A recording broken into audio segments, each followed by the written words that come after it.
Smart commerce and management hub లో ఇవాళ మనం ఎనోవా టెస్ట్ అంటే ఏంటో తెలుసుకుందాం. ఈ ఎనోవా టెస్ట్ అనేది ఎక్కడ వస్తుందంటే మన హైపోథసిస్ టెస్టింగ్ లో వస్తుంది.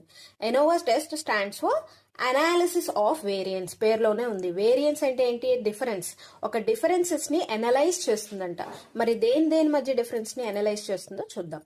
వెన్ టు యూస్, ఎప్పుడు అసలు ఎనోవా టెస్ట్ అనేది యూస్ చేస్తాం అంటే it is used to compare the means of 3 or more groups to determine it statistical significant difference between them. అంటే ఏంటంటే ఏదైనా 2 లేదా 3 గ్రూప్స్ యొక్క మీన్ డిఫరెన్స్ ని తెలుసుకోవాలి అన్నప్పుడు ఈ ఎనోవా టెస్ట్ యూస్ చేస్తామంట. ఫర్ ఎగ్జాంపుల్, ఒక కంపెనీలో ఏబిసి అనేది ఒక 3 ప్రొడక్ట్స్ తయారు చేస్తున్నారు అనుకోండి. ఇప్పుడు ఏ యొక్క సేల్స్ ఎక్కువ ఉన్నాయా, బి సేల్స్ ఉన్నాయా, సి సేల్స్ ఎక్కువ ఉన్నాయా అని తెలుసుకోవడానికి ఒక రీసెర్చ్ డిపార్ట్మెంట్కి వెళ్ళి టెస్ట్ చేయమన్నాం అనుకోండి. వాళ్ళు ఏం చేస్తారు? ఏ సేల్స్ యావరేజ్ తీసుకుని అలాగే బి సేల్స్, సి సేల్స్ యొక్క యావరేజ్ ని మీన్ యావరేజ్ ని కంపేర్ చేసి దేని మధ్య డిఫరెన్సెస్ ఎంత ఉంది అని చెప్పి కంపేర్ చేస్తారు. ఇలాంటి వాటికి ఎనోవా టెస్ట్ అనేది యూజ్ చేస్తారనమాట. ఎనోవా టెస్ట్ టైప్స్ చూద్దాము. 1 way ANOVA test, 2 way ANOVA test. అసలు 1 వే ఎనోవా టెస్ట్ అంటే ఏంటంటే if you want or have one independent variable with multiple groups.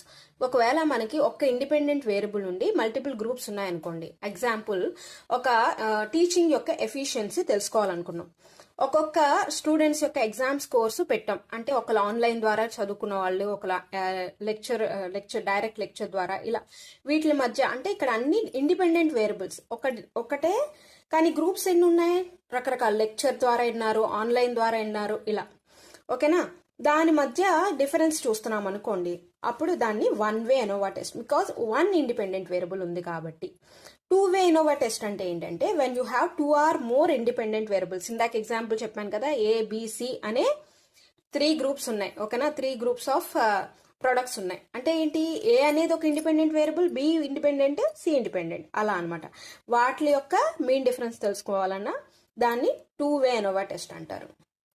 Perform the ANOVA test. అసలు ఎనోవా టెస్ట్ అనేది ఎలా perform చేస్తారంటే అనేది చాలా ఎక్కువ ఉంటుంది. సో దీనికి సాఫ్ట్వేర్స్ అనేవి యూజ్ చేస్తారు. ఎలాంటి సాఫ్ట్వేర్స్ అంటే పైథాన్, ఆర్, ఎస్పీఎస్ఎస్ ఇలాంటి సాఫ్ట్వేర్స్ యూజ్ చేసి ఈ ఎనోవా టెస్ట్ అనేది కనుక్కుంటారు. ఎనోవా టెస్ట్ లో ఏం కనుక్కున్నారంటే ఎఫ్ స్టాటిస్టిక్ అనేది కనుక్కుంటారు. ఈ ఎఫ్ స్టాటిస్టిక్ ద్వారా ఏంటంటే ఒక లెవెల్ ఆఫ్ సిగ్నిఫికెన్స్ కి పీ వాల్యూ కనుక్కుంటారు. ఓకేనా? పీ వాల్యూకి లెవెల్ ఆఫ్ సిగ్నిఫికెన్స్ డిఫరెన్స్ చూసి దాన్ని బట్టి మనం ఈ నల్ హైపోథసిస్ అనేది యాక్సెప్ట్ చేయాలా, నాట్ యాక్సెప్ట్ చేయాలనేది తెలుసుకుంటాం. అయితే ఈ లెవెల్ ఆఫ్ సిగ్నిఫికెన్స్ అంటే ఏంటి, పీ వాల్యూ ఏంటి, అసలు హైపోథసిస్ టెస్టింగ్ ఏంటి, నల్ హైపోథసిస్, ఆల్టర్నేటివ్ హైపోథసిస్ అన్నీ కూడా మన ఛానల్లో ఉన్నాయి. చూసి తెలుసుకోండి. ఇక్కడ నేను కింద డిస్క్రిప్షన్ లో లింక్ ఇస్తాను. Thanks for watching.